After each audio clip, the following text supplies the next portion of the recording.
programa de hoje nós vamos conversar sobre o reinício do período escolar este ano e as mudanças que foram implementadas no ano passado com relação à proibição do uso de telas em salas de aula. Qual o resultado que se obteve dessa medida? Deu para sentir dentro da sala de aula aumento no rendimento, aumento na atenção, comportamento dos alunos? É sobre tudo isso que nós vamos conversar no programa de hoje. E quem veio conversar comigo para a gente falar mais um pouco a respeito desse assunto foi a psicopedagoga Luciana Monalisa. Bom dia. Bom dia. Seja muito bem-vinda, Monalisa. Obrigada. A gente está completando um ano, né, dessa proibição de celulares e similares, vamos dizer assim, dentro das salas de aula. Você, como psicopedagoga, deu para sentir diferença, por exemplo, do início do ano, quando isso começou, até o final do ano, quando a gente encerrou o período escolar? Então, eu agradeço novamente o convite. É muito importante a gente estar falando dessa pauta, porque dentro da educação, nós sim percebemos um avanço muito grande. Foram feitas pesquisas que mostraram que 80% dos nossos alunos melhoraram no rendimento escolar. 80%, olha, é um percentual bem considerável, sim, né? E então, nós observamos essas mudanças não só na escola, mas também no convívio em casa. Porque os pais relataram que as crianças estão mais atenciosas. Nessa conversa com os coordenadores também eles me relataram que no intervalo os alunos antigamente queriam sair mais cedo para quê? Ficar mexendo no celular. E hoje não, hoje eles já descem para fazer uma atividade esportiva, para ter aquela interação social com outras crianças. Quer dizer, antes eles não queriam nem descer da sala, né? Terminava a aula, cada um ficava no seu cantinho com o seu celular e ninguém falava com ninguém. Parecia que estava conectado todo mundo, mas estava desconectado de quem estava perto. Hoje não, hoje acho que o recreio deve ser bem movimentado, né? Isso, porque quando a gente fala da ferramenta de celular, a gente fala de algo muito prazeroso. Isso, é verdade, né? Viciante. Viciante. E quando chegava uma notificação no WhatsApp, ou então quando tinha acesso ao Instagram, essas ferramentas tecnológicas, ficava uma competição desigual com os professores. E os professores chegaram a relatar que está tendo menos interrupções dentro da sala de aula, né? Então, quando o professor ficava todo o tempo conversando com eles, dando aqueles sermões, e hoje não tem, reduziu significativamente essa questão do uso de celulares dentro da sala de aula, porque atrapalhava o raciocínio deles. Com certeza. E atrapalhava o professor também, que tinha que chamar a atenção, né? Que é parar a aula para chamar a atenção do aluno. Como você disse, era uma competição desleal com os professores, né? Aquele aparelhinho aqui do lado e o professor na frente, o professor saía perdendo. Só o fato de ter aumentado, por exemplo, 88% o rendimento no fundamental já é um dado para comemorar muito, né? Isso é verdade. E nós tivemos ganhos também dentro da educação envolvendo atividades extracurriculares, ou seja, eles estão fazendo mais passeios. Quando a gente fala da restrição, a gente não fala somente de uma proibição. Nós falamos de um ganho que nós tivemos, não só para os professores, mas também para a escola. Porque não foi retirado 100%. Nós, quando queremos utilizar a ferramenta do celular, nós podemos levar eles para laboratórios, ou então mandar um aviso na agenda comunicando que nós vamos utilizar, mas somente para cunho pedagógico, para fazer pesquisas. Isso daí desperta uma curiosidade maior para eles. Isso, eles ficam felizes, né, quando recebem esse avisozinho. Isso. Só uma curiosidade, o aluno ele não pode levar o celular, ou ele pode levar e ter um lugar para deixar dentro da escola? Como é que funciona? Então, em uma escola que eu já fiz a supervisão escolar, nós tínhamos a frequência de, ao aluno chegar, a gente colocava dentro de uma caixa, certo. Dividido por segmentos, 8º ano, 9º ano. E assim, no começo foi bem difícil a aceitação dos pais e dos alunos. Isso, é uma coisa então eles acabavam levando escondido, ou então interrompia a aula, saía, ficava a maioria das vezes no banheiro, usando o celular, ou então mesmo nos corredores. Aí qual é a nossa atitude? É retirar o celular e comunicar os pais. Os pais. Por exemplo, mesmo alunos do ensino médio que já estão se considerando assim bem adultos, né? Eles estão lá na adolescência, mas estão se achando bem adultos e super responsáveis por suas atitudes. Mesmo esses alunos, eles aceitam hoje de boa essas restrições? Então, dentro da fase do desenvolvimento deles, eles estão mais conscientes, porque eles sabem que eles estão almejando conquistar uma vaga na universidade, então eles já são bem mais críticos, eles já entendem sobre esse assunto. Inclusive, nós já fizemos redações sobre isso, fizemos debates também em sala de aula, e assim, eles já estão bem mais conscientes do que antes. Então, eles tiveram esse ganho, né? Então, eles priorizam hoje essa vivência humana, esse contato. E eles relatam já que sentiram muito melhor. Porque no começo, quando foi a proibição, pela proibição para eles, foi isso só, né? A proibição pela proibição, querem tirar meu celular, não queria nem saber os resultados disso, né?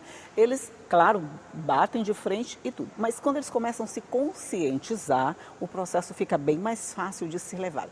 Esse segundo ano, Mona Lisa, que a gente já vai para o segundo ano sem telas nas salas, né? Você acha que vai ser mais fácil esse controle? Então, com certeza, né? Porque nós estamos fazendo corriqueiramente orientações pedagógicas, tanto com os alunos quanto com os pais. Ou seja, nós estamos fazendo palestras, mostrando para eles os avanços que nós tivemos, principalmente nas matérias de português e matemática.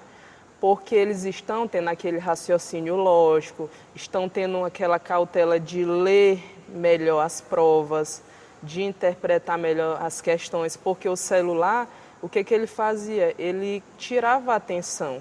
Sim, então, dentro do nosso subconsciente, do cérebro, é liberado a chamada ocitocina, que é o hormônio do prazer e da felicidade.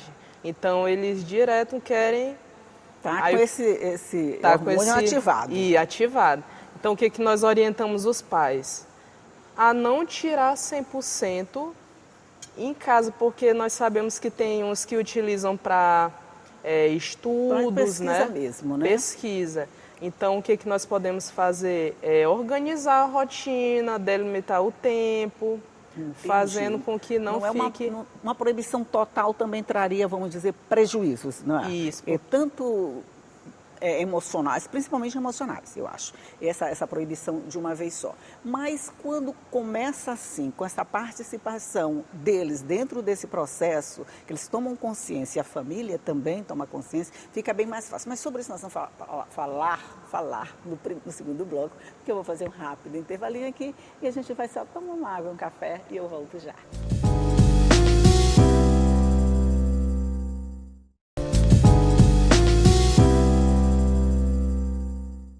Já estamos de volta conversando aqui sobre o ano sem celular nas salas de aula e quais as consequências dessa medida, o que mudou, o que melhorou, o que piorou. Mas parece, pelo que eu conversei até agora, muita coisa melhorou, inclusive o rendimento em salas de aula que chegou a mais de 80%. E eu estou conversando aqui com a psicopedagoga Luciana Mona Lisa.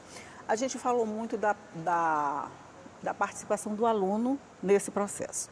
Mas a família também tem um papel super importante. A gente teve episódios horríveis de pais agredindo professores porque não deixaram que o filho atendesse o celular. A família agora, ela também está dentro desse processo, consciente da participação dela? Então, com certeza. O elo entre a família e a escola é imprescindível para ter esse resultado dentro da educação. Então, como eu havia falado, nós estamos tendo orientação parental. Muitos relatos de pais mostram que fora da escola eles estão utilizando com excesso, né? Como eu havia falado, é interessante utilizar com cunho de estudo, né? Mas eles estão utilizando com excesso.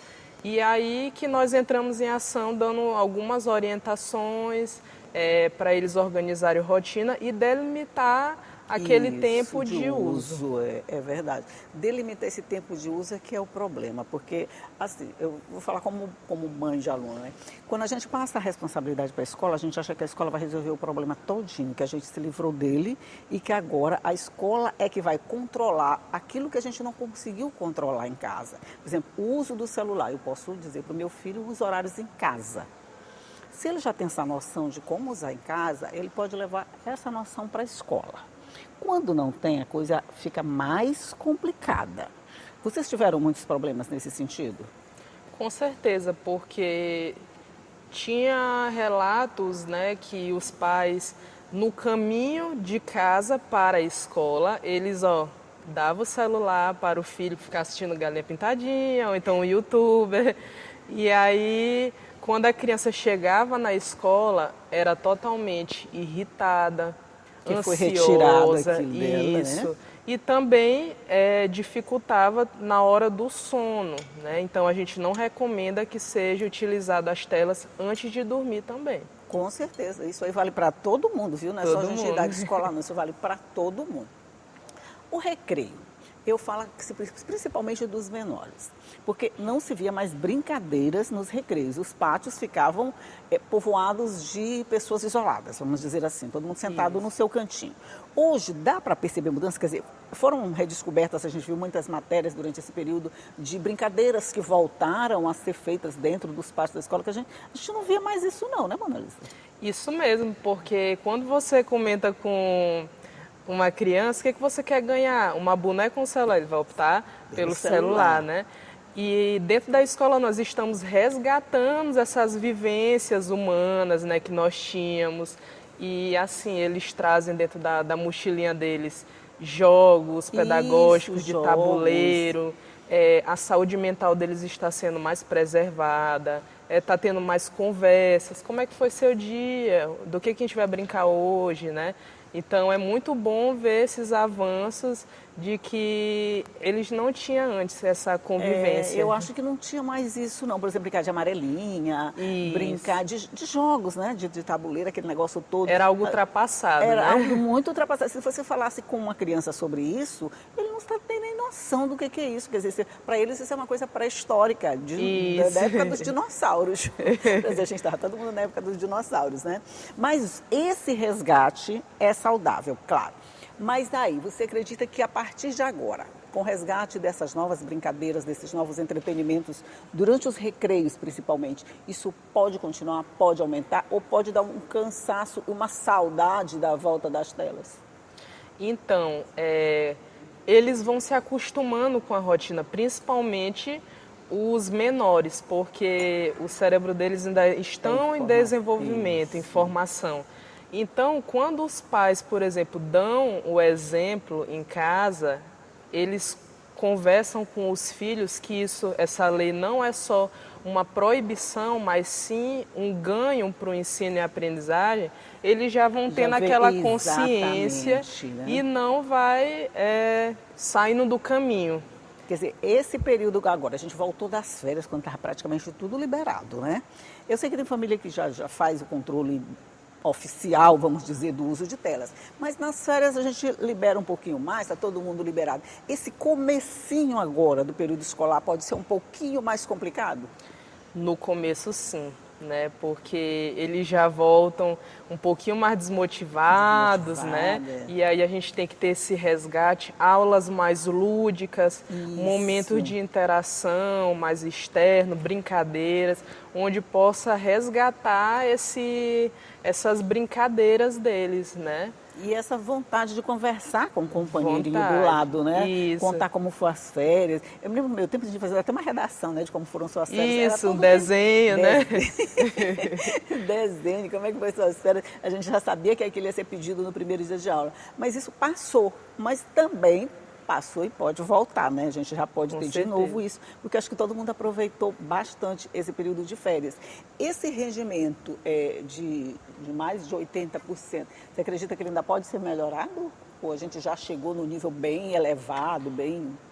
Como educadora, a gente sempre acredita que pode se melhorar e dentro da sala de aula, né, nós já tivemos esses avanços, até mesmo na questão da inibição da vergonha. Eles tinham muita vergonha de apresentar trabalhos escolares na frente. Por quê? Porque eles começavam a gravar, né, tirar uma fotinha para se transformar em meme. E hoje eles já têm aquela autonomia maior. Quer dizer, não de tem ninguém com falar celular em público. ali me filmando, eu posso me soltar um pouquinho mais, né? E eu acho também que o uso das telas leva a essa atitude solitária, né? Você está falando com alguém que você não está vendo, então você se solta mais. Com alguém que está na tua frente fica mais difícil. Falar na frente da sala de aula deve ser um problema. Eu nunca tive esse problema, não. Eu sempre adorei falar na frente da sala de aula, mas eu sou do tempo que o celular não existia na sala de aula, né?